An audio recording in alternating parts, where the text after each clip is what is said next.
Hello बच्चों, class 11th physics part 2। Class 11th के physics के पार्ट 2 में बेसिकली हमारे पास दो बड़े ब्रांच है, एक फ्लूइड मैकेनिक्स और एक थर्मोडायनेमिक्स। लास्ट में आपको एक और मिलने वाला है, ऑसिलेशन और वेव।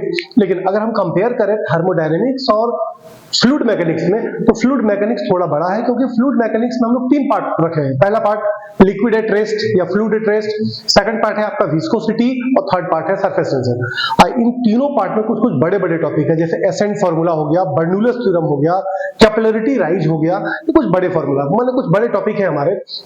तो आज से हम लोग चालू करते हैं, करीबन 3 वीडियो से 4 वीडियो तक में आपको हम डाल देंगे पूरा फ्लूइड मैकेनिक्स। इसमें फ्लूइड मैकेनिक्स का पहला पार्ट फ्लूइड एट रेस्ट। तो हम लोग फ्लूइड एट रेस्ट में आते हैं, तो सबसे पहले हम बात करेंगे फ्लूइड होता क्या है, मैकेनिकल प्रॉपर्टी ऑफ फ्लूइड, यानी कि फ्लूइड का मैकेनिक्स के बारे में स्टडी करना है, फ्लूइड मोशन में आता है उसका स्टडी करना है। बट आज का है फ्लूइड एट रेस्ट। तो what do you mean by fluid? नाम से लगता है जो फ्लो करती है, फ्लूइड का वर्ड बना फ्लो से, तो जो सब्सटेंस फ्लो करे आर कॉल्ड फ्लूइड। लेकिन स्टेटमेंट में हम लोग कैसे डालेंगे, the substance which can flow under the action of applied force is called fluid and it do not have own shape. इसका अपना कोई शेप नहीं होता है। The substance which can flow under the action of applied force and do not have own shape is called fluid. Liquid and gases are the example of fluid. तो चलिए हम लोग देखते हैं। तो हमारा पार्ट आता है मैकेनिक्स ऑफ फ्लूइड। पहला फ्लूइड एट रेस्ट। तो फ्लूइड क्या है? The substance which can flow, जो सब्सटेंस बहती है, फ्लो करती है under the action of applied force and do not have own shape is called fluid. Example में है लिक्विड एंड गैसेस। लेकिन फ्लूइड का बपोती प्रॉपर्टी होता है प्रेशर। जैसे सॉलिड का बपोती प्रॉपर्टी हो गया रिजिडिटी, रिजिडिटी कठोरता। सॉलिड जिस टाइप से रिजिड के लिए फेमस है, तो फ्लूइड फेमस है फ्लो के लिए। लेकिन फ्लूइड का एक फिजिकल क्वांटिटी जो सबसे ज्यादा रीड किया जाता है वो है प्रेशर। तो प्रेशर होता क्या है? हमारे भाषाओं में प्रेशर कुछ नहीं होता है। फ्लूइड को अगर किसी कंटेनर में हम डालेंगे, तो कंटेनर के दीवार पे एक फोर्स लगाएगा, क्योंकि फ्लूइड जमीन पे सोएगा नहीं, वो इंटायर स्पेस में उड़ेगा। जैसे गैस को अगर हम किसी कंटेनर में डाल दें, तो जमीन पे सोएगा नहीं, वो पूरे कंटेनर में उड़ेगा, दीवार पे फोर्स लगाएगा। तो फ्लूइड के द्वारा कंटेनर के दीवार पर जो फोर्स लगाई जाएगी पर यूनिट एरिया, वही फोर्स होता है प्रेशर। तो प्रेशर क्या होता है? तो फ्लूइड के द्वारा कंटेनर के दीवार पर, कंटेनर के वॉल पे जो फोर्स लगाई जाएगी per unit area, it is called pressure. तो pressure, the force applied by fluid on the wall of container per unit area is called pressure applied by the fluid. Pressure is equal to force by area, Newton by meter square, Newton per meter square, which is called Pascal.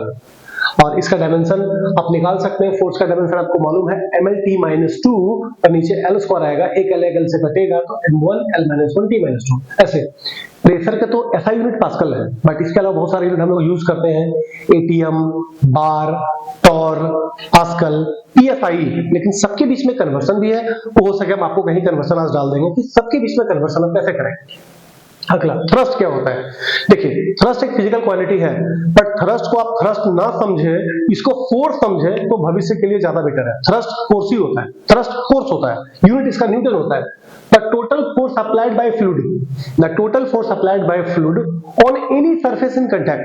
Fluid जिस surface के contact में है, fluid अपने container के wall के surface के contact में है, तो उस पे जो टोटल फोर्स लगाता है, it is called thrust. Thrust is equal to pressure into area. Pressure को खोलते हैं, force by area into area, area area कटेगा, बचा फोर्स। यानी कि थ्रस्ट एक टाइप का फोर्स है, यूनिट हमारा न्यूटन है। अब आगे हम लोग बात करते हैं example of pressure. Example of pressure, कुछ एग्जांपल आपको प्रेशर का देते हैं। मैंने एग्जांपल को यहाँ लिखा नहीं है, मैं आपको आइडिया दूंगा, बहुत सारे एग्जांपल आपके पास है। 9-10 से प्रेशर के एग्जांपल को देख रहे हैं। प्रेशर के हर एक एग्जांपल के पीछे होगा force by area. Pressure is equal to force by area.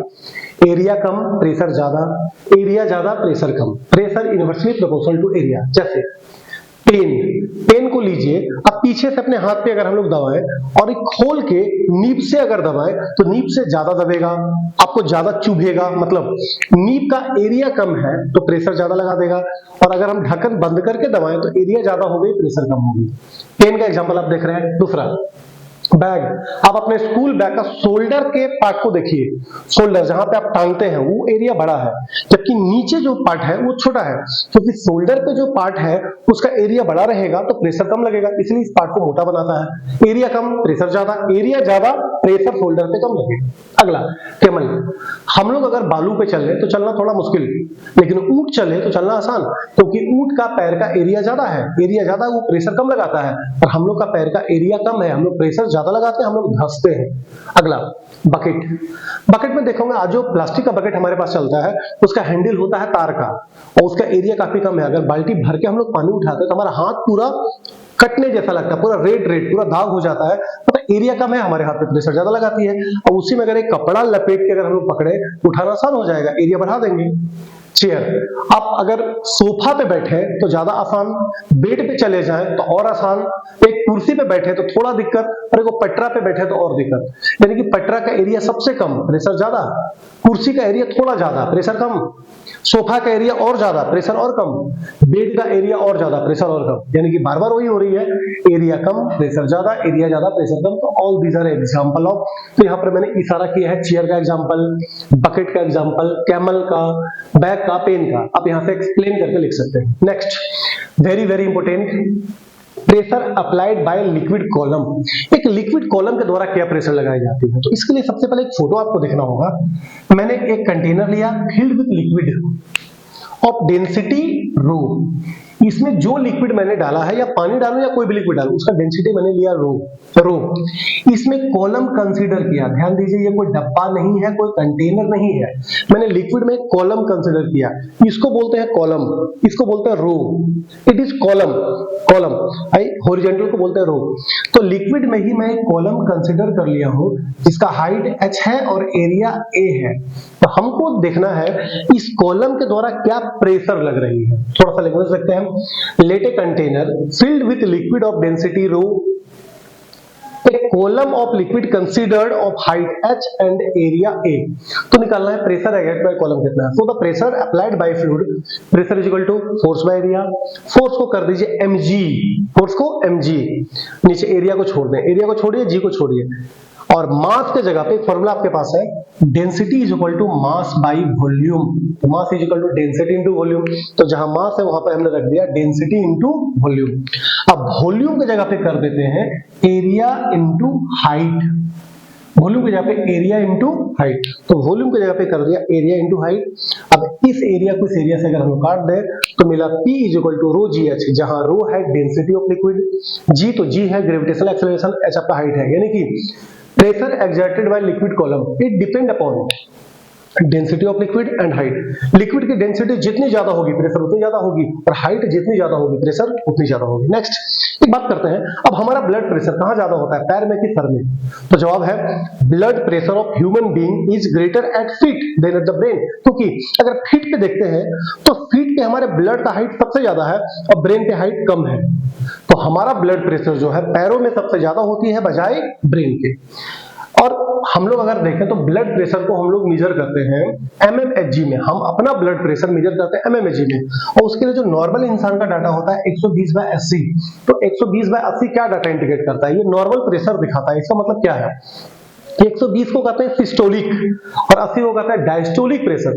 तो what is the mean of systolic and diastolic pressure? इसका मतलब है, देखिए जब हमारा हार्ट दबता है, क्योंकि हमारा हार्ट ऊपर नीचे होते रहता है, पंप करते रहता है, तो जब हमारा हार्ट दबेगा, चपेगा, कंडेंस करेगा तो एरिया सबसे कम, और एरिया कम है तो प्रेशर सबसे ज्यादा।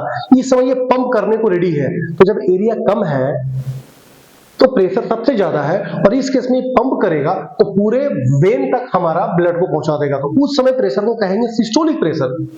When heart contract, दबता है, चपता है, then area decrease and pressure increase, इस प्रेशर को बोलते हैं सिस्टोलिक प्रेशर। बट जब हार्ट एक्सपेंड कर जाता है, फैल जाता है, पंप कर चुका होता है, area increase and pressure decrease, इस प्रेशर को कहते हैं डायस्टोलिक प्रेशर। तो सिस्टोलिक और डायस्टोलिक प्रेशर का मतलब है एक जब प्रेशर ज्यादा हो, एक जब प्रेशर कम हो। इस पार्ट में हम लोग अभी देखें pressure exerted by liquid column, और मूव एक फॉर्मूला डाल दो P is equal to rho ji H, P is equal to rho ji H. Next Pascal's law. अगर हम आपसे अब सवाल पूछे कि पास्कल का नाम आप कब सुने हैं, तो आपके पास ये जवाब होगा कि पास्कल को मैंने प्रेशर का यूनिट के रूप में सुना है, वो पास्कल है। बट पास्कल किसी आदमी का नाम है, और पास्कल के अच्छे काम को देखते हुए प्रेशर का यूनिट उनके नाम पे डाला गया। तो पास्कल्स के क्या लॉ है, पास्कल ने अपने लॉ में क्या बोला? पास्कल ने बोला कि अगर किसी कंटेनर में हम लिक्विड को फील कर दें और उसके एक एंड पे हम जो प्रेशर लगाएंगे उतना ही प्रेशर पूरे लिक्विड में ट्रांसमिट कर जाएगा, यहां तक कि उतना ही प्रेशर पूरे कंटेनर के वॉल पे ट्रांसमिट कर जाएगा, बिना डिमिनिश्ड हुए, बिना घटे, बिना क्षय हुए, बिना कम हुए। तो स्टेटमेंट है, the pressure applied to an enclosed liquid is transmitted undiminished, बिना घटे, to the every portion of liquid and the wall of containing vessel। अब मैंने कंटेनर लिया, इसमें पूरा लिक्विड फिल किया है, दो पिस्टन का अरेंजमेंट P1 और P2, यहां पे हम प्रेशर लगाएं तो जितना प्रेशर हम लगाएंगे इस पिस्टन पे P1 पे या पिस्टन A पे, उतना ही प्रेशर B तक ट्रांसमिट करेगा बिना डैमेज हुए। अब प्रेशर आया कैसे? हवा से उड़ के नहीं, ये लिक्विड से होते हुए आया। तो जितना प्रेशर हम यहां लगाए हैं उतना ही प्रेशर पूरे लिक्विड में ट्रांसमिट कर गया, और उतना ही प्रेशर पिस्टन P2 में अपने आप लग गई अकॉर्डिंग टू पास्कल। तो P1 इक्वल टू P2 यानी कि दोनों एंड का प्रेशर बराबर होगा। अगर एरिया भी हम सेम रख दें तो P1 equal to P2, pressure equal to force by area equal to force by area. तो अगर दोनों का एरिया भी सेम हो जाए तो फोर्स भी सेम हो जाएगी। बट ध्यान दीजिए, पास्कल ने फोर्स बराबर करने का बात नहीं किया था, पास्कल ने बोला था कि प्रेशर इक्वल होगा। अगर हम लोग एरिया इक्वल करते हैं तो प्रेशर भी, तो फोर्स भी इक्वल हो जाए। अब application of Pascal's law. Pascal's law के दो एप्लीकेशन है। पहला हाइड्रोलिक लिफ्ट, या उसी को कुछ आदमी कहता है हाइड्रोलिक प्रेस, उसी को कुछ कहता है हाइड्रोलिक पंप, और एक है हाइड्रोलिक ब्रेक। दोनों हम लोग बात करते हैं, दोनों किस टाइप से वर्क करती है। आपने किसी सर्विसिंग सेंटर में देखा है, आपके गाड़ी को, कार को सीधे वो लोग लिफ्ट करता है, उठा लेता है, वही है हाइड्रोलिक लिफ्ट। ये कैसे होता है देखिए, इस पिस्टन का एरिया जानबूझ कर रखा है छोटा, इस पिस्टन का एरिया जानबूझ के रखा है बड़ा, इसका एरिया छोटी है, इसका एरिया बड़ी है। ये हो गया एंड हमारा X, ये हो गया एंड हमारा Y। यहां पे हम प्रेशर लगाएंगे किसी मोटर से, और यहां पे प्रेशर ये लगाएगा जहां पर अपना गाड़ी को हम खड़ा किए हैं लिफ्ट कराने के लिए। तो पास्कल के मुताबिक यहां का प्रेशर और यहां का प्रेशर बराबर होगा, क्योंकि पास्कल सर का कहना है कि प्रेशर विल बी सेम। तो अगर P1 is equal to P2 है अकॉर्डिंग टू पास्कल्स लॉ, तो pressure is equal to force by area is equal to force by area. तो इधर का एरिया कम है, इधर का एरिया ज्यादा है, तो इसका फोर्स कम होगा, इसका फोर्स भी ज्यादा होगा। अगर इस एरिया को हम जानबूझ के बड़ा कर दें इससे, तो इधर का फोर्स बड़ा हो जाएगा इससे। अगर इसमें कुछ न्यूमेरिकल्स देखा जाए तो यहां से लगाया हुआ 10 न्यूटन का फोर्स यहां पर आपको 1000 न्यूटन का फोर्स के बराबर मिल सकता है, अगर एरिया उस टाइप से हम लोग डाल दें तो। अगर एरिया हम बहुत कम कर दें, एरिया हम लोग बहुत ज्यादा कर दें, तो हमने जो 10 न्यूटन का फोर्स लगाया वो कहीं ना कहीं 100 न्यूटन बन जाएगा, 500 न्यूटन बन जाएगी। तो इस कमाल है एरिया का और कमाल है पास्कल्स का। एक है हाइड्रोलिक ब्रेक। आप गाड़ी में जो ब्रेक लगाते हैं तो यहां पर है ब्रेक पैडल, ये लीवर और ये मास्टर सिलेंडर। तो अगर हम पैर से यहां पुश करेंगे तो प्रेशर यहां लगा देगा सिलेंडर पिस्टन। अब प्रेशर जो यहां लगेगा उतना ही प्रेशर पूरे लिक्विड में ट्रांसमिट कर जाएगी। और वही चक्का में क्या होता है, एक ब्रेक शू के साथ दो पिस्टन का अरेंजमेंट है, P1 और P2। तो अगर हम यहां चापें, प्रेशर लगा दिए तो यहाँ पे प्रेशर लगा देगा। और यही चीज दूसरे टायर या चारों टायर में होती है। तो यानी कि एक एंड पे जो प्रेशर लगाएंगे वो प्रेशर हमारे चक्का पे लगेगा, ब्रेक शू दबेगी और कार हमारे रुक जाएगी। It is hydraulic brake, hydraulic lift. अब देखते हैं हाइड्रोस्टेटिक पैराडॉक्स। ये काफी नया नाम, आप पहले सुने नहीं है, hydrostatic paradox, but very simple. एक मिनट में सुनिए। मैंने 3 कंटेनर लिया, अलग अलग शेप वाली, लेकिन तीनों में सेम हाइट का लिक्विड भरा, height H, height H, height H, और तीनों का लिक्विड भी सेम है। अगर पानी भरे तो तीनों में पानी, अल्कोहल भरे तो तीनों में अल्कोहल, मरकरी भरे तो तीनों में मरकरी। तो container of different shape, base area same, but base area तीनों का रखना पड़ेगा same. Base area, base area, base area तीनों का सेम रखना पड़ेगा। अगर बेस एरिया सेम हो, लिक्विड सेम हो और हाइट ऑफ लिक्विड या डेप्थ सेम हो, then pressure at base will be same. Base पे जो प्रेशर लगेगा वो सेम होगा। बट बात है ऐसा क्यों? क्योंकि प्रेशर डिपेंड करता है हाइट पे और प्रेशर डिपेंड करता है डेंसिटी पे। तो तीनों में जो लिक्विड डालें वो तो सेम लिक्विड है, लेकिन डेंसिटी तो सेम होगा, और तीनों में हाइट अगर हम लोग सेम रखें तो प्रेशर तो सेम होगा ही। जबकि प्रेशर कंटेनर के शेप पे और लिक्विड के अमाउंट पे डिपेंड नहीं करता है, वो डिपेंड करता है density of liquid and the height. एक टॉपिक है मेरा गेज प्रेशर, ये आपको समझना पड़ेगा। जैसे एक डाइवर, एक स्विमर, एक तैराक 100 मीटर नीचे समुद्र तल के है, इस पे टोटल प्रेशर क्या लग रही होगी। अगर आपको लगता है कि आपको हाइट मालूम है 100 मीटर या 200 मीटर, पानी का डेंसिटी चलिए आपको गिवन है, यहां बता देते हैं 1000 किलोग्राम पर मीटर क्यूब होता है कांस्टेंट डाटा, और जी तो आपको मालूम है। तो अगर आपको एच मालूम, पानी का डेंसिटी मालूम और जी मालूम, तो क्या इसमें लगता हुआ टोटल प्रेशर आप निकाल दीजिएगा?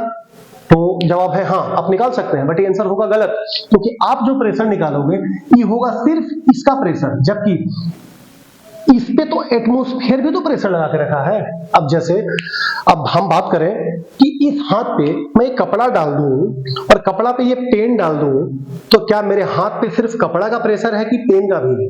क्योंकि पेन भी तो कपड़ा को दाब के रखा।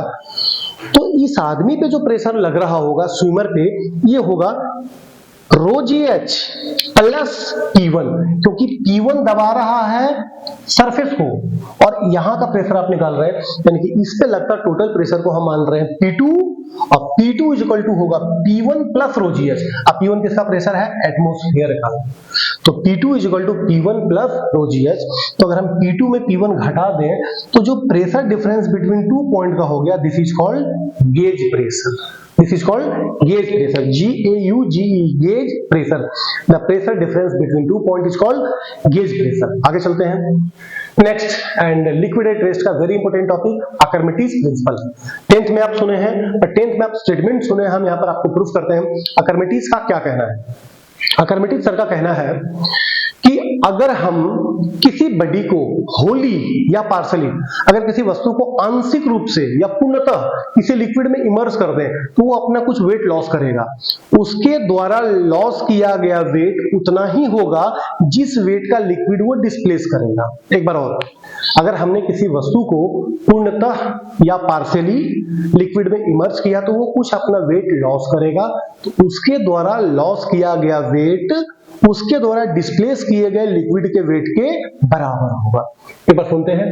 when a body is immersed wholly or partially, पूर्णतः या आंशिक रूप से, in a fluid, then it loses its weight which is equal to the weight of fluid displaced by the body, which is equal to the weight of liquid displaced by the body। अब इसको हम लोग proof करते हैं। मैंने एक container लिया, field with liquid, उसमें लिक्विड भरा, डेंसिटी हम लोग जो मान लेते हैं, डेंसिटी इसका रो मान लिए। इसमें एक बॉडी को पूरी तरह से डुबा दिया, और जिस बॉडी को डुबाया उसका हाइट h है, और बॉडी का ऊपर सरफेस और पानी का लेवल का हाइट हमने माना है L, और तो पानी का सरफेस और बॉडी के ऊपर का फेस का हाइट है L और बॉडी का हाइट है h। अब हमको निकालना है, सबसे पहले लैंग्वेज को देखते हैं। Consider a body of mass m emerged in liquid of density rho, A be the area of body and L be the depth of upper face and H is the height of body। कुछ language है, m मास का body emerge किया, area उसका a माना, L जो है अपर face से depth है सरफेस का, और H हाइट है बॉडी का। तो सबसे पहले निकालते हैं pressure at upper face. Upper face को 1 और लोअर फेस को 2 से हम ट्रीट करेंगे। तो pressure at upper face P1 is equal to rho ji H, but H नहीं, हाइट L है, तो P1 is equal to rho ji L. Similarly pressure at lower face P2 rho ji H नहीं, H plus L, क्योंकि हमको पूरा liquid का height लेना है, तो रो जी एल प्लस एच। अब जब अपर फेस का प्रेशर है तो अपर फेस पे निकाल लेते हैं फोर्स। तो अपर फेस पे जो फोर्स लगेगा वो नीचे की तरफ लगेगा, तो downward force at upper face F1 is equal to P1 है, क्योंकि F is equal to PA, क्योंकि आपके पास है pressure is equal to force by area, तो force is equal to pressure into area, तो F1 is equal to P1 है। P1 हमारे पास है रो जी एल साथ में A, ये हो गया फोर्स एट अपर फेस जो कि नीचे की तरफ लग रही है। अब नीचे से सेकंड फेस पे क्या फोर्स लग रहा है? Upward force at lower face, F2 is equal to P2 है, तो P2 हमारे पास है rho ji L plus h into A। इसको खोल दिया तो rho ji L A plus rho ji h, ये लगा नीचे से। अब थोड़ा गौर करें, प्रियंका ऊपर से जो फोर्स लग रहा है नीचे की तरफ वो है रो जी एल ए, और नीचे से जो लग रहा है rho ji L A plus rho ji h A. Of course ये ज्यादा हो गया, यानी कि नीचे का फोर्स ज्यादा है, तो हम निकाल लेते हैं net downward force, net upward force, क्योंकि नीचे का फोर्स ज्यादा है तो नेट अपवर्ड फोर्स क्या है, तो F equal to F2 minus F1। F2 में F1 घटाएंगे क्योंकि 2 ज्यादा है, F2 माइनस F1, तो F2 क्या है rho ji L A plus rho ji h A minus F1 rho ji L A को रो जी एल ए से काटे, क्या बचा रो जी एच ए, तो एरिया इंटू हाइट ये बना वॉल्यूम, तो यहां पर कर दिया वॉल्यूम, और डेंसिटी इंटू वॉल्यूम बनती है मास, क्योंकि density is equal to mass by volume, तो डेंसिटी इंटू वॉल्यूम हो गया मेरा मास, यानी मिला जुला के क्या बन गया मास इंटू जी, यानी कि बन गया मेरा वेट, ये बन गया मेरा वेट, यानी कि दिस फोर्स जो नेट अपवर्ड फोर्स है ये वेट के बराबर है, इसी को आप अपवर्ड थ्रस्ट या अप थ्रस्ट या तो वेट ऑफ डिस्प्लेस्ड लिक्विड बोले, यानी कि उस पे नेट फोर्स लग रहा है जिस लिक्विड का वेट को वो डिस्प्लेस किया। इस फोर्स का एक और भी नाम है बाइंड फोर्स, तो इसको बाइंड फोर्स भी बोलता है, वेट ऑफ डिस्प्लेस्ड लिक्विड भी बोलते हैं, अब थ्रस्ट फोर्स भी बोलते हैं, बट ये ध्यान देना है इसका दिशा हमेशा नीचे से ऊपर की ओर होगी, वेट का दिशा नीचे और बाइंड फोर्स का दिशा नीचे से ऊपर। एक है law of flotation. Law of flotation क्या बोलता है, क्या एक बॉडी को आपने कभी पानी में डूबते देखा है कि नहीं, क्या बॉडी को फ्लोट करते देखा है कि नहीं, क्या बॉडी को पार्शली भी देखे होंगे। अगर एक बॉडी सिंक कर रही है तो इसका मतलब नीचे लग रहा वेट और ऊपर लग रहा अप थ्रस्ट, अगर इन दोनों का कंपेयर करें तो वेट अगर जीत जाए अप थ्रस्ट अगर हार जाए, अगर वेट ज्यादा हो अप थ्रस्ट कम हो जाए तो बॉडी सिंक कर जाएगा, सिंक। बट अगर अप थ्रस्ट ज्यादा हो और वेट कम हो जाए, अप थ्रस्ट अगर ज्यादा हो गई वेट कम हो गई तो बॉडी फ्लोट कर जाएगी। बट अगर अप थ्रस्ट और वेट दोनों आपस में बराबर हो जाए तो ये पार्शली फ्लोट करेगा, it is the law of flotation. Weight ज्यादा सिंक, अप थ्रस्ट ज्यादा फ्लोट, और दोनों बराबर पार्शली फ्लोट।